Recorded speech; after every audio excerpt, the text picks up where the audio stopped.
Mafia godfather party की खुशियां मना रहे हैं। 10 और मिनट कई लोगों के सामने मार डालेगी ये महिला हत्यारी। लेकिन उसने यह क्यों किया? ऊर्जा भरने के लिए उसने सबसे पहले केक का एक टुकड़ा खाया, फिर पानी के पाइप से दूसरी मंजिल पर चढ़ गई। लोगों की भीड़ में शामिल होने के लिए वो अंदर एक पोशाक लेने आई। दुर्भाग्य से कोई वहाँ पर आ जाता है। उसने अलमारी की जाँच की, वहाँ कोई नहीं है तो वह चला गया। यह खतरनाक था। अगर वो अच्छी तरह से छुप नहीं पाती तो शायद आज वो मर चुकी होती। उसने एक सुंदर पोशाक पहनी और नीचे चली गई। लेकिन यहाँ बहुत लोग थे, कार्रवाई करना बहुत मुश्किल था। दादाजी का पोता पानी की बंदूक लिए हुए था। उसने अपने दादाजी के चारों ओर पानी मार दिया और उस पर बर्फ की एक बाल्टी द्वारा पलटवार किया गया था। लड़का रोया और ऊपर भाग गया। महिला हत्यारा एक योजना के साथ आती है। वो उस लड़के को खोजने गई जो खुद को सुखा रहा था। उसने पूछा कि क्या वो अपने दादाजी पर कोई चाल खेलना चाहता है। लड़का मान गया। लड़के ने महिला के शब्दों का पालन किया। उसने झूठ बोला कि उसने उसके लिए एक सरप्राइज गिफ्ट तैयार किया है। गॉडफादर वास्तव में धोखा खा गया था। महिला ने लड़के को शौचालय में बंद कर दिया। उसने बूढ़े से कहा कि वहीं वो उपहार थी। गॉडफादर खुश हो गया था। वो उपहार को खोलना के लिए करीब आने वाला था। फिर महिला ने जल्दी से अपना ब्रोच लिया और उसकी बाईं आंख में प्रहार किया। फिर उसमें जहर डाल दिया। गॉडफादर मदद के लिए पुकारना चाहता था, लेकिन पूरा व्यक्ति लकवाग्रस्त था और कुछ नहीं कर सकता था। इस महिला हत्यारे का नाम विलेन ले है। उसने अभी एक -2 साल काम किया है, लेकिन वो बहुत प्रसिद्ध है। बिना किसी को देखे 10 चरणों में लोगों को मारना उसकी खासियत थी। लेकिन इस बार उसे अपने जीवन में दास्ता का सामना करना पड़ा। इस नन्ही सी बच्ची को मुस्कुराते देखकर इस महिला को गुस्सा आ गया। वो खड़ी हो गई और छोटी लड़की पर आइसक्रीम फेंक दी। यह विलेन ले है, विशिष्ट असामाजिक प्रकार की महिला जिसे पता नहीं कि डर क्या होता है, न लज्जा न अफसोस। विलेन ले एक कुशल महिला हत्यारी है। सिर्फ 10 मिनट पहले उसने एक राजनयिक की हत्या कर दी थी। बिना किसी को जाने उसने उस व्यक्ति के पैर की मुख्य नस को काट दिया था। लेकिन उसकी प्रेमिका गवाह बच गई थी और इंग्लैंड भाग गई थी, जिसे खुफिया एजेंसी MI5 द्वारा पकड़ा गया। इस बात से संस्था का मुखिया बहुत नाराज है। उसने उसे गवाह को मारने का आदेश दिया। वहीं इस मामले को लेकर बैठक में ईव सोचती है कि इस मामले में अपराधी एक महिला है, क्योंकि अगर किसी की पैर की मुख्य नस को काटना है तो इस व्यक्ति को सामने और पास खड़ा होना होगा। एक आदमी के लिए इतना करीब आना मुश्किल है। उनके इस फैसले की उनके वरिष्ठों ने काफी सराहना की है। ईव गुप्त जांच दल में शामिल हो गई। राजनयिक की प्रेमिका इतनी घबरा गई थी कि वो पागल हो गई। उसने बस एक विदेशी भाषा के वाक्य को बार बार दोहराया। ईव के लिए दुभाषिया खोजना कठिन था। तो उस वाक्य का अर्थ है फ्लैट ब्रेस्टेड परवर्ट। वे उस पेशेवर हत्यारे को नहीं जानते थे। वो अपनी छाती छुपने के लिए चेस्ट पैड का इस्तेमाल करती थी। ईव दुभाषिया को अस्पताल ले गई। उसे आशा है कि अधिक जानकारी मिलेगी। वो दोनों एक बाथरूम में मिले। उस समय वे एक दूसरे की पहचान नहीं जानते थे। ईव वापस अस्पताल के कमरे में चली गई और उसने भीषण अपराध दृश्य देखा। गवाह, पुलिसकर्मी, डॉक्टर, नर्स, वे सभी विलेन के द्वारा मारे गए थे। हालांकि मिशन पूरा हो गया है, लेकिन सफेद बालों वाला आदमी गुस्सा होता है क्योंकि संगठन ने इसे आत्महत्या के रूप में छिपाने का अनुरोध किया था। लेकिन विलेन ने आदेश का विरोध किया। विलेन को काम से निलंबित कर दिया गया। विलेन अब बेरोजगार हो गई थी। सुंदर पड़ोसी को दरवाजा खटखटाते देख वो भी प्यार का स्वाद चखना चाहती थी। यह सुनकर कि उसकी नौकरी नहीं है, लड़का उसे सपने को पूरा करने के लिए प्रोत्साहित करता है। वो नहीं जानता था कि उसका एकमात्र सपना लोगों को मारना है। इस कहावत ने विलेन को जगा दिया। उसने लक्ष्य के बारे में जानकारी चुराई। अकेले काम करने के लिए किसी व्यक्ति को मारने का सबसे अच्छा तरीका क्या है? दुर्घटना। अमीर लड़की जो श्रृंगार करने की तैयारी कर रही है, एक दुर्घटना में मरने वाली है। विलेन ने पीछा करने के लिए एक कर्मचारी होने का नाटक किया, लेकिन होटल सुरक्षा द्वारा उसे वापस बुला लिया गया।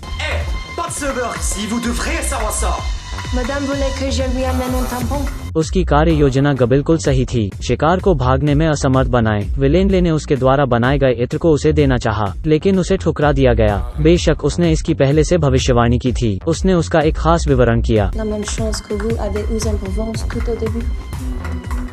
Ce sont les femmes comme vous qui tracent la voie pour défendre moi. J'aime m'animer, mais les parfois m'appellent. यह सुनकर महिला बहुत खुश हुई। उसने इत्र को इस्तेमाल करने का फैसला किया। विलेन उससे दूर हो गई, क्योंकि यह इत्र नहीं है, ये उसके द्वारा बनाई गई जहरीली गैस है। महिला सांस नहीं ले पा रही थी। विलेन उसके बगल में खड़ी थी और जोश के साथ देख रही थी, मानो उसकी कला का आनंद ले रही हो। महिला मदद के लिए रोना चाहती थी, लेकिन वो ऐसा कुछ नहीं कर सकी। उसने विलेन की आंखों में बुराई देखी। यह वो हिस्सा है जिसमें उसे सबसे ज्यादा दिलचस्पी है, मरने वाले की अभिव्यक्ति को देखना। परफ्यूम को 3 बार डिस्टिल करना चाहिए। डर, डर, फिर सन्नाटा। बिना अनुमति के वो यह सब कर रही है। विलेन ने यह बहुत बुरी चीज की है। सफेद बालों वाला आदमी नियमों का उपयोग करने वाला है। फिर सामने विलेन का प्रेमी आया। उसे झूठ बोलना पड़ा कि वो विलेन का भाई है। आदमी के जाने के बाद उन्होंने तुरंत विलेन को प्यार में न पड़ने को कहा और कहा कि इस आदमी को मार डालो। जैसे ही उन्होंने बोलना समाप्त किया, दरवाजे के बाहर एक आवाज आई। जब उसने दरवाजा खोला, पता चलता है कि लड़का अपनी प्रेमिका की गंध को सूंघना चाहता है। उसने इत्र की बोतल उसके बैग में से ले ली थी। सफेद बालों वाले आदमी ने उससे कहा। MI5 ने उसे गिरफ्तार करने के लिए एक विशेष टीम का गठन किया है। प्रभारी व्यक्ति ईव नाम की एक महिला है। विलेनले ने ऑनलाइन खोज की और पता चला कि वो वही महिला है जिससे वो पहले मिली थी। उसी समय पर ईव को एक विचार आया। उसने उस सफाई कर्मचारी को पहचान लिया जिससे वो मिली थी। वो हत्यारी थी जिसे वह ढूंढ रही थी। यह नाटक किलिंग ईव के पहले 2 एपिसोड की सामग्री है जिसे उच्च रेटिंग मिली है। फिल्म में कुछ छोटे विवरण बहुत ध्यान देने योग्य हैं। उदाहरण के लिए, विलेनले ने गॉडफादर को मारने से पहले उसकी पत्नी ने उसे उसकी पोशाक में साफ देखा था, लेकिन उसने अपने पति को नहीं बताया। क्या ऐसा हो सकता है कि वो वही थी जिसने विलेनले को काम पर रखा था? बेशक, फिल्म का सबसे दिलचस्प हिस्सा अभी भी विकृत विलेनले और अन्वेषक ईव के बीच की कहानी में निहित है। मैं CC हूँ। ऐसी ही रोचक फिल्मों के लिए